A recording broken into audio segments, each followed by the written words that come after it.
간멘 에세이 하늘보자와 일론 머스크. 일론 머스크라는 미국인이 있습니다. 그는 예전에 2024년까지 사람을 화성에 착륙시키고 이 세기가 끝나기 전까지 100만 명을 그곳으로 이주시키는 화성 식민지 계획을 발표했습니다. 인류가 겨우 달에 다녀온 것을 생각하면 그의 이런 일은 공상과학 소설처럼 들립니다. 그런데 그는 이런 꿈 같은 일들을 실제로 몇 차례 실현시켰습니다. 먼저 얼마 전만 해도 기름 없이 달리는 차는 생각할 수 없었습니다. 하지만 그는 전기로만 달리는 차를 만들어 대중화시켰습니다. 무인 자동차, 우주선 발사체 재활용도 그의 업적입니다. 현재는 우주선을 비행기처럼 이용해 미국 뉴욕에서 프랑스 파리까지 30분 만에 갈 수 있는 프로젝트를 추진 중입니다.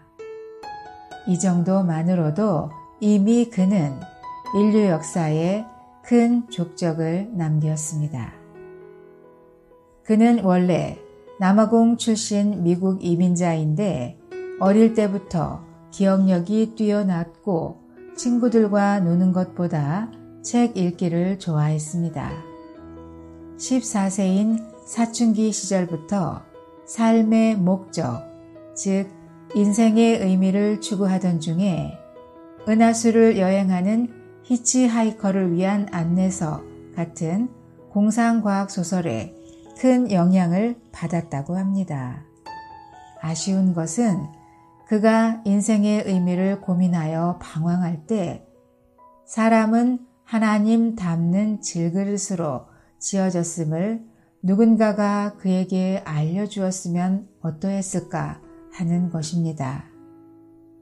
아침에 아래 본문을 묵상하면서 하늘에 한 보좌가 있고 그 보좌는 오직 영 안에서만 볼 수 있다는 이 말씀은 세상에서는 아무리 똑똑하고 최고의 교육을 받더라도 결코 알 수 없는 영역임이 깊이 다가왔습니다.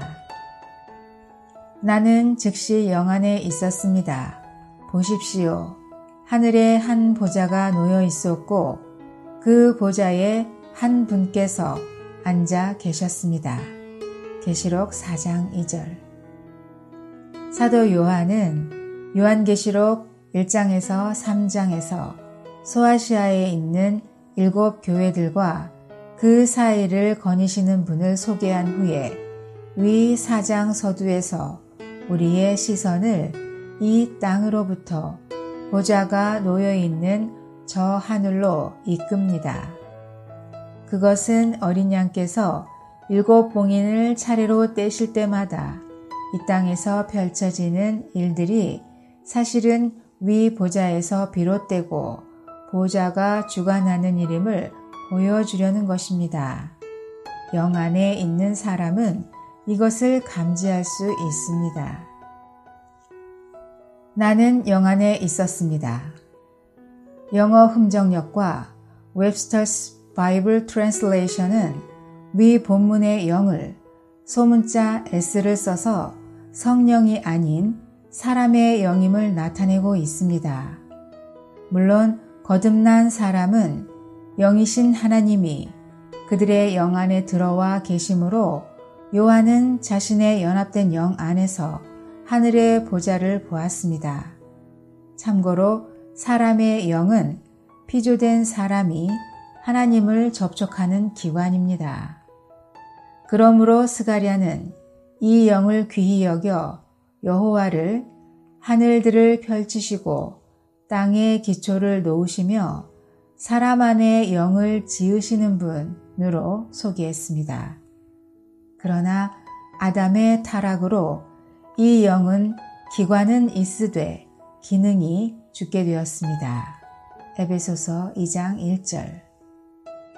따라서 일론 머스크를 포함한 모든 불신자들은 복음을 받아들여 그들의 죽은 영이 다시 살아나기 전에는 기껏해야 혼의 능력을 고도로 발휘할 수 있을 뿐입니다.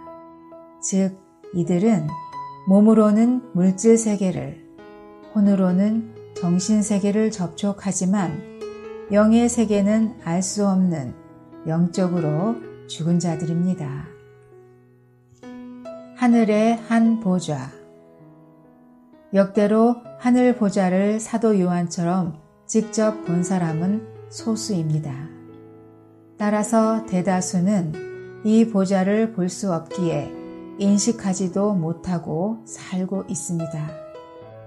그러나 이 순간에도 이 보좌 위에 계신 분은 오직 한 분의 주권자이시며 모든 왕의 왕이시고 모든 주인의 주님으로서 모든 사람과 모든 일들을 다스리고 계십니다.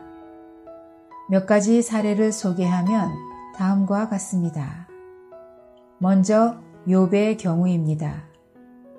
그는 하나님을 경외하던 사람이었지만 어느 날 갑자기 그 많던 재산과 자식들과 심지어 건강까지 잃는 혹독한 시련을 겪었습니다. 이런 시련은 그를 낮추어 주님에 대해서 귀로만 들어오다가 눈으로 뵙게 했습니다. 욥기 42장 4절에서 6절.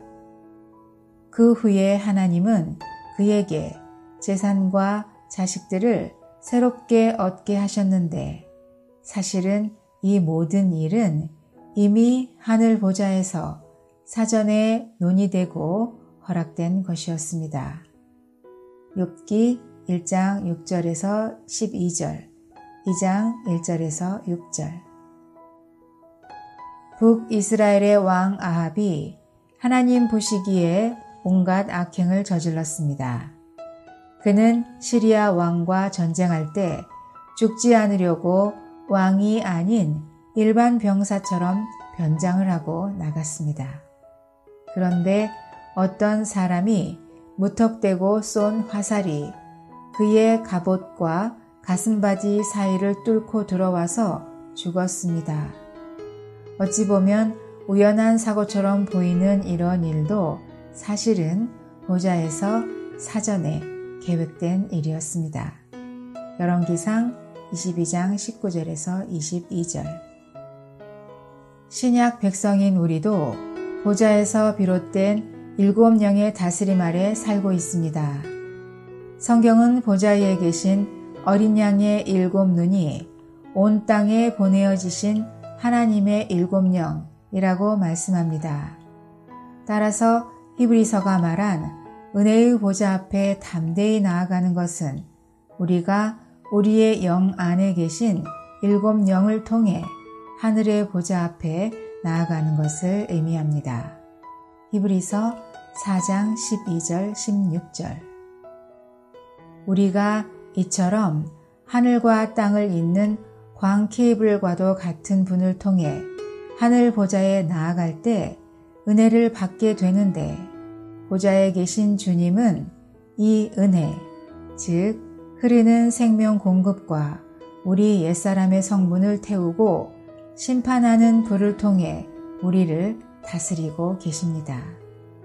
그리고 그 최종 목적은 우리를 거룩하고 흠이 없는 그분의 신부인 새 예루살렘이 되게 하는 것입니다. 오 주님, 하늘뿐 아니라 이 땅에도 당신의 왕국이 세워지도록 우리로 늘 보좌의 다스림 아래서 행하게 하옵소서. 아멘.